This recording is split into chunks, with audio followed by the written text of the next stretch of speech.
नासिर रावलपिंडी में मस्जिद अंदर धमाके में 15 निमाज़ी शहीद ऐं 60 खां वधीक ज़ख़्मी थी पिया आहिनि।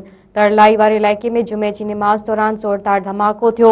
धमाके में शहीद थियलनि जा लाश ऐं ज़ख़्मी अस्पताल मुंतक़िल कया विया आहिनि। इस्लामाबाद ऐं पिंडी जे अस्पतालनि में इमरजेंसी लागू कई वई आहे। केतिरनि ई ज़ख़्मियुनि जी हालत नाज़ुक ॿुधाई पई वञे।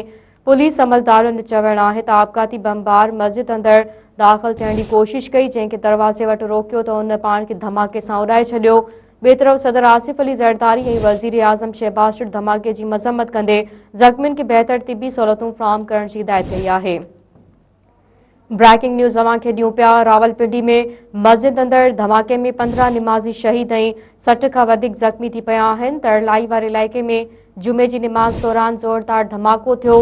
धमाके में शहीद थियलनि जा लाश ऐं ज़ख़्मी अस्पताल मुंतक़िल कया विया आहिनि। इस्लामाबाद ऐं पिंडी जी अस्पतालनि में एमरजेंसी लागू कई वई आहे। केतिरनि ई ज़ख़्मियुनि जी हालत नाज़ुक ॿुधाई पई वञे। पुलिस अमलदारनि जो चवणु आहे त आपघाती बमबार मस्जिद अंदर दाख़िल थियण जी कोशिश कई, जंहिंखे दरवाज़े वटि रोकियो त उन पाण खे धमाके सां उॾाए छॾियो।